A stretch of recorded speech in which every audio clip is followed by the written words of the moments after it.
이번 주제 강의에 대해서 몇몇 학우분들이 좀 혼란스러워 하시고, 그래서 저한테 연락을 주셔서 제가 이 동영상을 이렇게 찍어서 올립니다. 이번 주에 제가 칼바르트에 대한 이야기를 했죠. 그 강의 중에도 제가 언급을 했듯이 칼바르트는 한국교회에서 유독 논란이 많은 사람입니다. 유독. 특히 한국교회의 주류라고 할 수 있는 좀 보수 신학계에서 바르트를 좀 잡아먹지 못해서 안달이에요. 근데 제가 과연 이러한 태도를 우리가 무비판적으로 수용해야 되는가에 대해서 좀 의문을 제기하고 싶습니다. 이미 바르트는 100년 전 사람입니다. 바르트가 등장했던 사람은, 그러니까 등장했던 시기는 어느 날 갑자기 혜성같이 제가 수업 시간에도 얘기했듯이 그 사람은 그냥 시골교회 목사였어요. 시골교회 목사였던 사람이 혜성같이 등장했던 게 지금으로부터 100년 전이거든요. 그러니까 흘러가 옛날 사람이에요. 그렇다면 우리는 그 바르트란 인물에 대해서, 그리고 바르트의 시대에 대해서 보다 객관적이고 보다 중립적으로 바라봐야 합니다. 그렇다고 해서 무비판적으로 받아들이자는 건 절대 아니고요. 다만 우리가 이 시대에 그러니까 공부하는, 우리 신학을 공부하는 사람으로서 주의 깊게 바라봐야 하는 거는, 왜 바르트란 인물이, 흔히 말해서 돈도 없고 백도 없고 뭐 그럴듯한 학위 하나 없었던 바르트란 인물이 그렇게 혜성같이 등장을 했을까? 라는 부분에 대해서 좀 냉철한 시선으로 바라볼 필요가 있는 겁니다. 저는 한국의 바르트에 대한 부정적인 평가가 퍼진 데에는 몇 가지 이유가 있는데요. 바르트 자신이 가지고 있던 문제점도 있고, 바르트라는 한 개인이 가지고 있던 약점도 있었고, 바르트의 시대가 가지고 있었던 한계가 있었고, 또한 바르트에 대한 오해, 이런 것들이 한국에 이렇게 무비판적으로 수용이 전해졌습니다. 그러니까 한국 신학계의 큰 문제가요. 좀 표현이 이상한지 모르겠지만, 외국 가서 배워오는 거잖아요. 지금은 좀 달라졌지만, 외국에 유명하다는 신학교에 가서 어떤 분이 이렇게 먼저 가서 공부를 해오십니다. 그럼 그분이 신학교에서 제자들을 키웁니다. 그럼 그 제자들은 그냥 저 대단하신 스승님이 하신 말씀을 받아 적어야 됩니다. 그리고 받아 적은 걸 그냥 달다 외워야 됩니다. 그게 과거 한국 신학교들의 전형적인 모습이었어요. 아니 뭐 다른 분야 다 마찬가지지만 신학교도 예외가 아니었어요. 그런데 웃기는 건, 그러니까 그러는 과정에서 바르트란 사람이 소개된 거예요. 그러니까 바르트를 좋아하던 사람이건, 그러니까 이게 좋아하는 사람들도 마찬가지인데, 바르트를 무조건 빠는 진영도 마찬가지인데, 바르트가 누군지도 잘 모르고 바르트가 뭐라고 행했는지 잘 모르고 바르트 책을 읽어보지도 않았어요. 그래놓고 그냥 자기 스승이라는 분들이 그렇다고 하니까 그런 줄 알고 살아왔어요. 근데 그 스승이라는 분들은 다 영미권에서 공부를 하신 분들입니다. 그 얘기는 뭐냐? 냉정하게 그분들도 바르트가 쓴 글을 직접 접해본 적이 없어요. 왜? 그 사람은 스위스 사람이고 독일어를 사용하는 스위스 사람이고, 그렇기 때문에 자기가 글을 독일어로 남겼는데 독일어도 스위스 스타일의 독일어로 글을 남겼습니다. 그거를 이해할 수 있는 한국 사람이 냉정하게 있었을까요? 바르트를 비판하시던 그분들도 그 미국과 영국에 있는 신학자들이나 이제 뭐 이런 분들이 그걸 못 읽습니다. 아, 그렇다고 너가 읽냐고요? 저도 못 읽어요. 다만 그건 있어요. 한국 교회가 성장하고 한국 신학계가 발전하고 그러면서 공부를 하는 사람들이 많이 나와서 그 독일어 오리지널 텍스트를 한국어로 번역하는 사람들이 많습니다. 지금은. 그래서 그거를 읽을 수가 있어요. 근데 이제 언어라는 게 번역이라는 걸 하면서 오해가 되잖아요. 근데 그러니까 이런 구도였던 거예요. 바르트의 글이 옛날에는 독일어였던 거를 영어로 번역하고 영어였던 거를 한국어로 번역하는 구조였다면, 지금은 독일어에서 한국어로 이제 맞바로 번역하는 글들이 나오거든요. 그러니까 물론 1차 자료를 보면은 더 좋겠지만 과거에 비해서 훨씬 더 이렇게 진일보된, 훨씬 더 진짜 바르트가 하고자 했던 진의를 정확하게 이해할 수 있는 상황이 된 거죠. 그런 상황 속에서 바르트가 해고자 했던 이야기, 그리고 그거와 더불어 그 시대가에 대한 평가가 속에서, 그 시대 속에서 그가 남겼던 그 글들을 읽게 되면, 비록 그의 주장에 100% 동의하지는 않더라도 그에게 공감하고 동의할 수 있는 부분이 많아지는 거죠. 근데 한국의 보수신학이라는 사람들은 그런 거 다 제껴놓고 자기가 읽어보지도 않은 거, 심지어 그 비판한 사람도 읽어보지 않은 걸 가지고,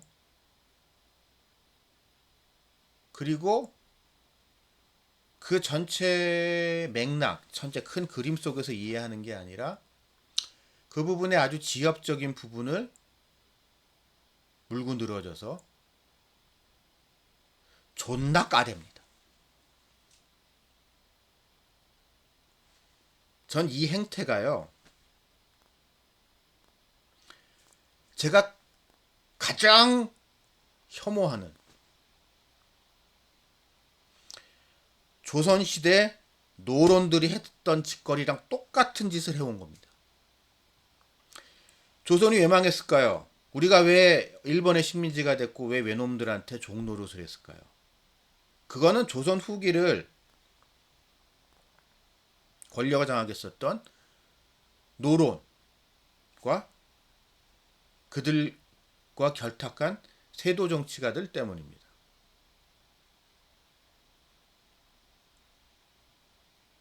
그들 때문에 조선은 망했고, 근데 그들이 과연 어떻게 흔히 말해서 당쟁에서 최종적으로 승리해서 권력을 장악했냐 보게 되면, 가장 손쉬운 방법이 뭐였어요? 뭐였는지 혹시 아세요?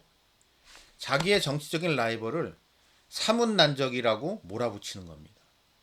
그래서 사문난적으로 묻혀서 그냥 죽이는 거예요. 삼족을 멸하는 거예요. 사문난적으로 어떻게 하면 되냐? 몰아붙이냐? 그 사람이 썼던 글들을 다 이렇게 검토를 합니다. 그리고 그 중에 주자가 남겼던 이야기, 주자의 생각에서 조금 핀트가 벗어나는 부분을 찾아내서 그 부분을 가지고 지랄을 발광들 합니다.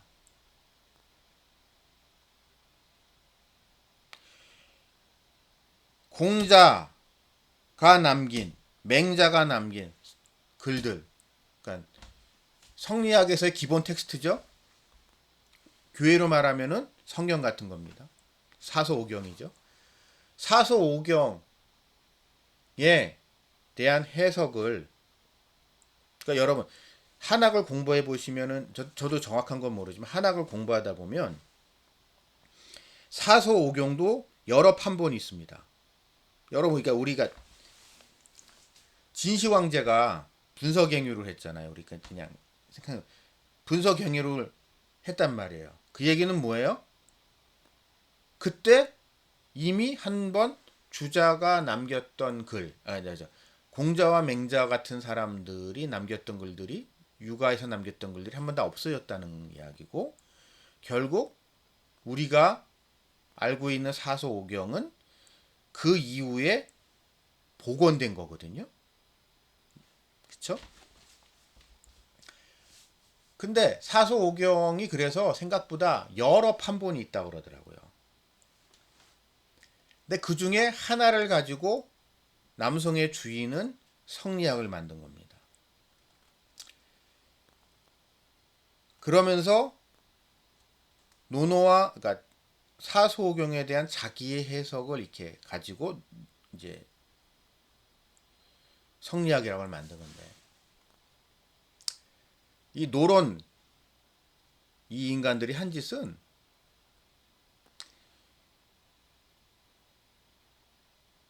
자, 이제 조선도 이제 유교 문화다, 정권 유교가 이제 국시다 보니까 뭐 공부를 이렇게 많이 하다 보면 성리학자들이, 유학자들이 어, 주희가 남겼던 글과 그러니까 참고했었던 판본이 아닌 다른 판본을 가지고 연구한 사람이 있을 거 아니에요.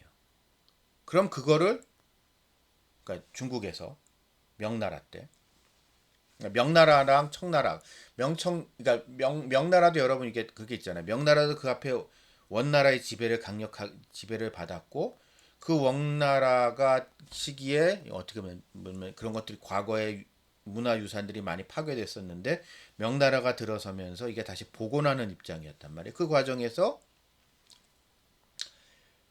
주자와 다른 이야기들이 등장을 하게 되죠. 그러면 조선의 유학자들은 뭐 공부하다 보면 그걸 접할 기회가 있잖아요. 그럼 그거를 조선에 와서 이야기를 합니다. 그럼 그걸 물고 늘어지는 거예요. 사문난적이라. 그러면서 아주 좀 심하게 말해서 자기의 정치적인 라이벌들을 아주 작사를 내놨습니다. 제 눈에는 자칭 대한민국의 보수 정통인 신학의를 한다는 사람들이 그거와 똑같은 짓을 해오고 있었던 거예요, 지금까지.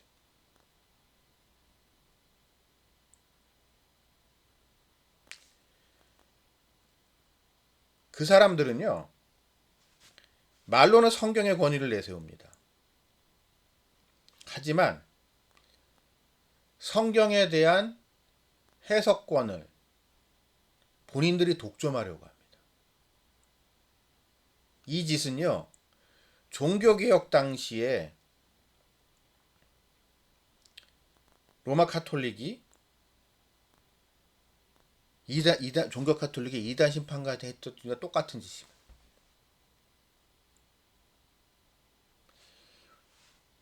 인간은 그 어떠한 사람도 성경을 완전히 정확하게 해석할 수 없습니다. 인간의 한계예요.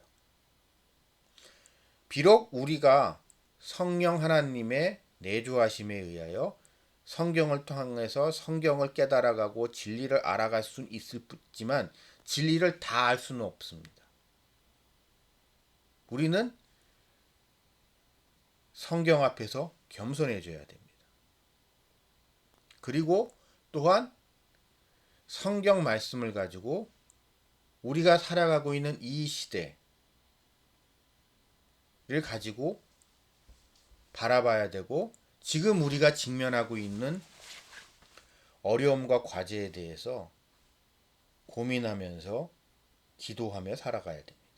그게 신학입니다.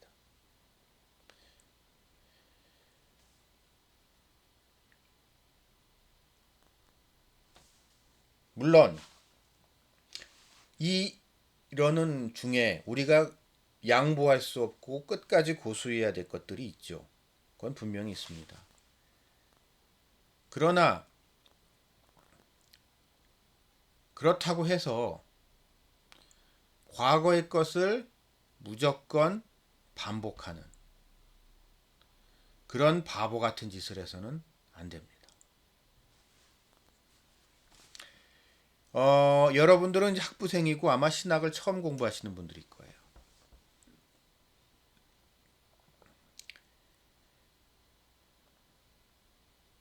그러다 보면 많이 혼란스러울 수 있습니다.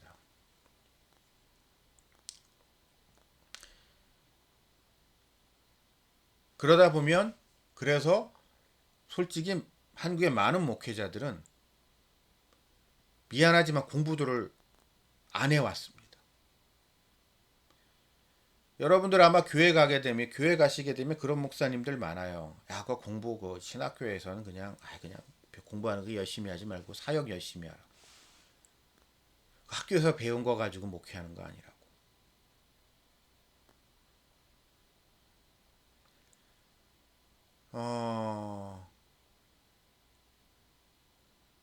근데 그런 분들한테 근데 이제 웃기는 게 뭔지 아세요? 제가 되게 냉소적인 얘기인데요. 그렇게 해서 목회하셨던 분들이요. 자기가 했던 교회가 좀 이게 자리 잡잖아요. 명예박사하게 목숨 겁니다.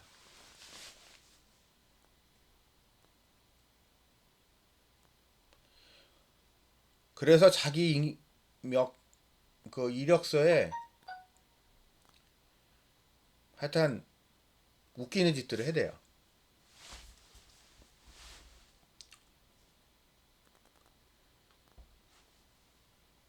그러지 않기 위해서 공부를 할 필요가 있는 거예요.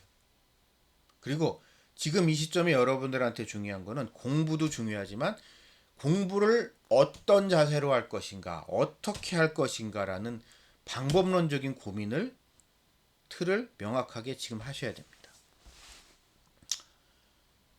그 틀이 정확히 잡히고 나게 되면 여러분들은 앞으로 신학이라는 것에 접하면서 스스로 생각하고 스스로 나아갈 수 있는 기초를 쌓게 되는 거예요. 여러분들은 지금 여러분들이 하는 공부는 어찌 보면 그러기 위한 하나의 과정이에요.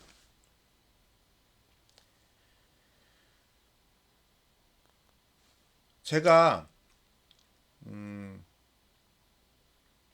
바르트로 다시 얘기를 돌아와서요. 바르트에 대한 저의 입장은 굳이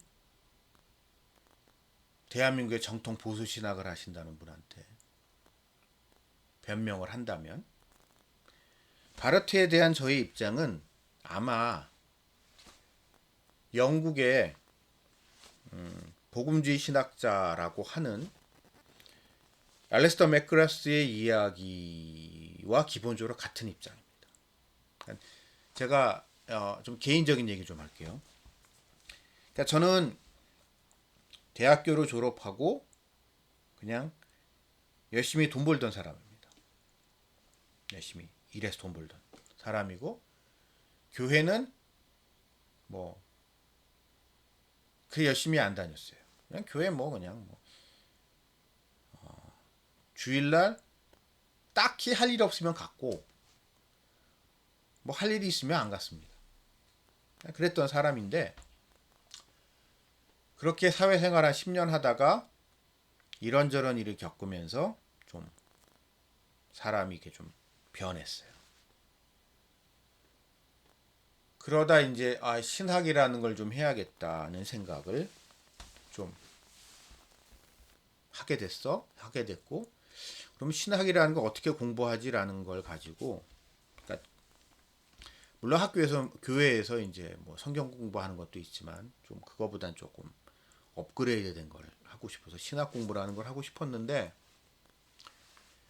어 그래서 이제 제가 처음 했던 행동이 그때 교보 있잖아요. 아니, 교보가 아니고 영풍문고. 종강역에 있는 영풍문고에 갈 일이 그때 마침 있었는데 그 근처에 거길 갔는데 그 영풍문고에서 이제 누굴 만나러 갔는데 시간이 좀 남았어요. 그래서 영풍문고에서 그냥 가서 이 책 저 책을 이게 보다가 마침 이제 기독교 관련된 책들이 있는 코너를 가서 뒤적뒤적거리다가 그냥 제 눈에 들어온 책이 하나 있었고 그 책의 이름은 기독교의 미래라는 책이었는데요. 보니까 저자가 저는 뭐 아무 사전 지식 없었는데 뭐 그 당시 아마 옥스퍼드에 있었을 거예요. 맥그라스 교수가. 그 맥그라스 교수가 보니까 되게 유명한 대학교의 교수더라고요. 그래서 이름도 그럴 듯하고. 그래서 아무 생각 없이 그 책을 사서 그냥 집에 와서 읽었는데 그 책이 저한테 지금까지도 아주 강렬한 인상으로 남아 있습니다. 그러다 보니까 저는 아마 굳이 비유하자 그러면 맥그라스의 영향을 많이 받은 사람인데요. 전 그분의 입장을 지금까지도 이게 그분의 입장에 기본적으로 동의하는 게 우리가 조직 신학이라는 걸 공부하는 데 있어서 과거의 거는 좀 역사화할 필요가 있습니다. 역사화. 그 시대가 있었고 그 시대를 이해해야지 그 주장을 정확히 이해할 수 있는 겁니다. 역사예요. 100년 전 이야기라니까 100년 전.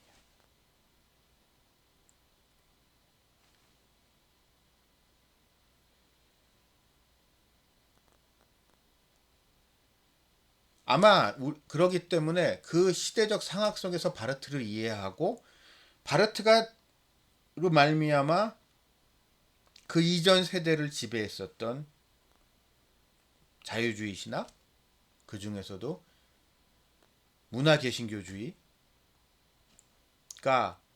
어떻게 극복되어졌는가를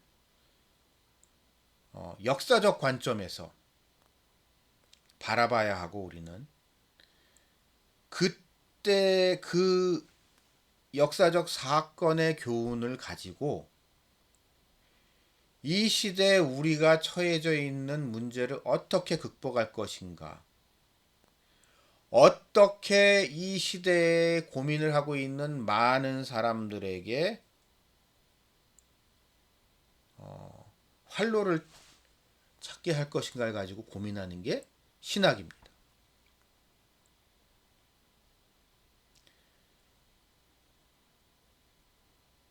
10년 전이면 양반이고 100년 전 제가 그냥 이왕 얘기가 나와서 얘기를 하는 건데요. 대한민국의 보수 정통 신학이라고 하는 사람들은 자칭 신학적 스펙트럼을 놓고 보면은 박형룡 박사의 후예들이죠. 박형룡 박사는 보통 이제 올드 프린스턴, 구 프린스턴 학파의 후계자라고 합니다. 그럼 여러분, 근데 웃기는 게요.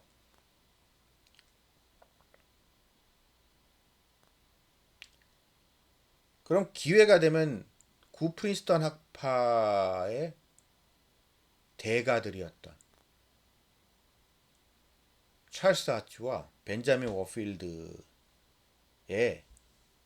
작품들을 한번 구해서 읽어보세요.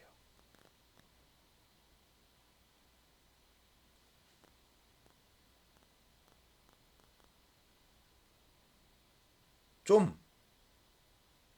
이상합니다. 왜냐면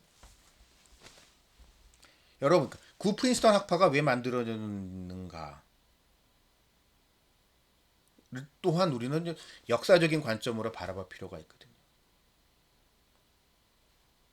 구 프린스턴 학파가 만들어진 이유는 그 시대 미국이란 나라의 특수한 시대적, 그러니까 그 시대적 상황이 있었고, 미국이란 특수한 환경이 있었고, 그 환경 속에서 등장한 거고, 그게 한국에 전해진 겁니다.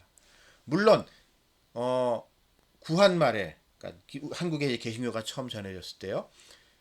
그런 올드 프린스턴 말고도 다른 여러 출신 배경 가진 선교사들이 많았는데, 그 중에 결국 이런저런 여러 이유가 있겠지만 어떤 최종적으로 올드 프린스턴 계열의 신학이 한국에서 승자가 된 거죠. 거기에도 그럴 만한 역사적 배경이 있습니다. 어쨌든 그렇게 지난 일을 역사 속에서 역사로 이해를 해야 돼요. 그러고 나게 되면 그때는 그랬구나라는 걸 우리가 이해할 수 있는 거고, 그럼 그걸 가지고 지금 우리는 어떻게 해야 되지? 라고 생각을 해야 되는데, 일명 조직신학을 공부한다는 사람들이 이 역사적 접근을 하는 거를 잘 못해요. 왜요? 지금까지 배워놓고 자기가 떠들어 놓은 거를 포기해야 되니까. 제가 맥크라스 교수가 제가 좋아하는 게 뭐냐면, 이 양반이 탁월한 부분이 조직신학과 역사신학을 잘 엮어요. 그래서 조직신학, 그분이 역사신학자이기도 하고 조직신학자이기도 한데, 두 개를 잘 엮어서 조직신학에 나오는 여러 이야기들을 역사적인 맥락 속에서 설명하는 걸 참 잘하십니다. 좀 우리가 그럴 필요가 있는 것 같아요.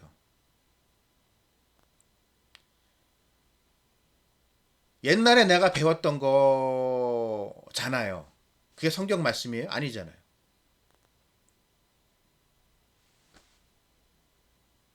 좀 열린 자세를 가지고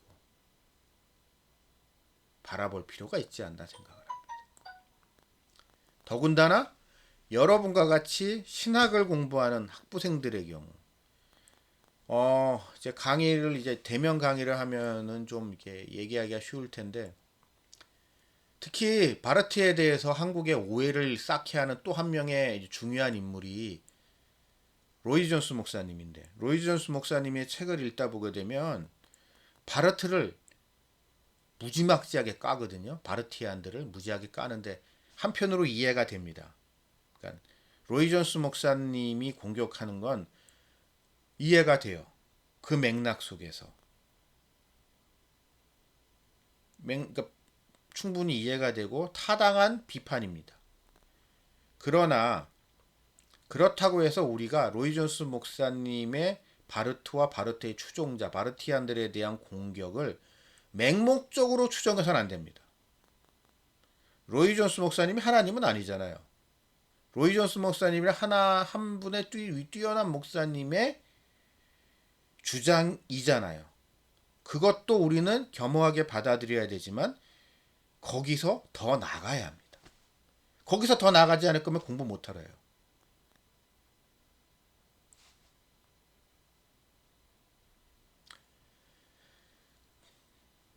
그래서 저는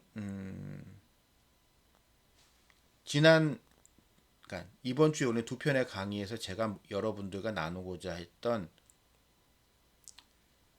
가장 중요한 주제는 바르트라는 인물이 하나님의, 사람에 대해서, 인간에 대해서 어떻게 이해했는지와 더불어 그의 그런 태도를 배우자는 거예요.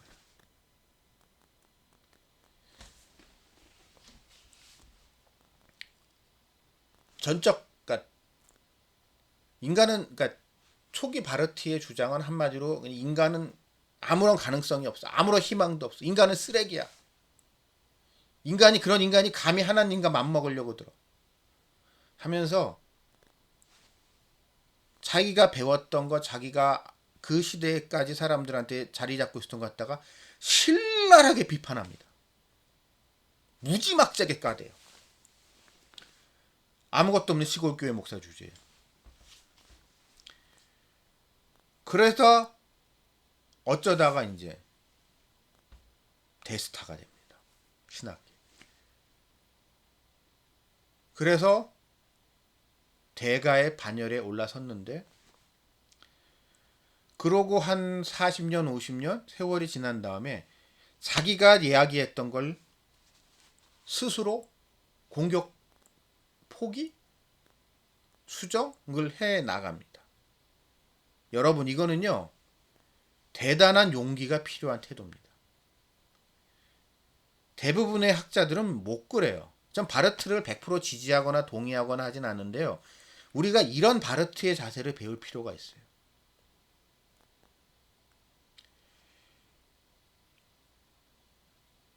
여러분과 우리 모두는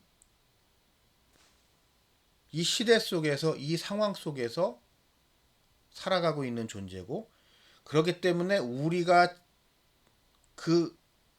거기에서 오는 분명한 한계가 있어요. 그렇기 때문에 우리가 이야기하는 것, 우리가 진리라고, 그러니까 우리가 주장하는 것에는, 진리라고 주장하는 것에는 그러한 한계가 있는 거죠. 근데 그런 한계를 인정하지 않고 이것이 진리야라고 고집하고 하는 순간, 그 진리라고 고집하는 게 나의 우상이 되는 겁니다. 근데 기독교라는 종교는요, 이 우상을 끊임없이 파괴해 나가는 겁니다. 이 우상을 끊임없이 파괴해 나가면서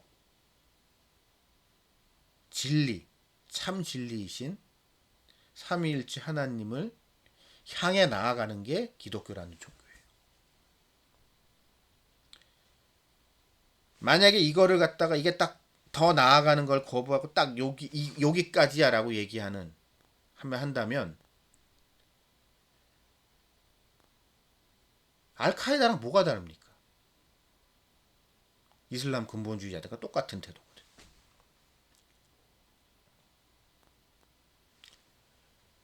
그래서 그리고 조선시대 때 사문난적이라고 했던 부패한 노론 집단과 뭐가 다르냐고. 그들이 왜 그래요? 결국 자신의 정치적 기득권 때문이거든. 권력을 놓기 싫어서 그런 거란 말이에요. 정치 권력, 종교 권력을 놓기 싫어서 그런 거란 말이에요. 그러면서 내가 스스로 하나님의 자리에 올라가고 내가 군림하고,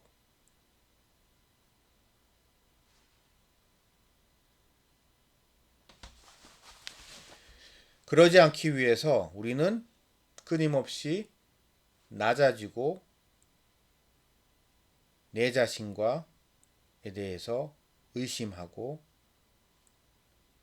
말 그대로 프로테스탄트, 저항하는 사람으로 남아 있어야 됩니다.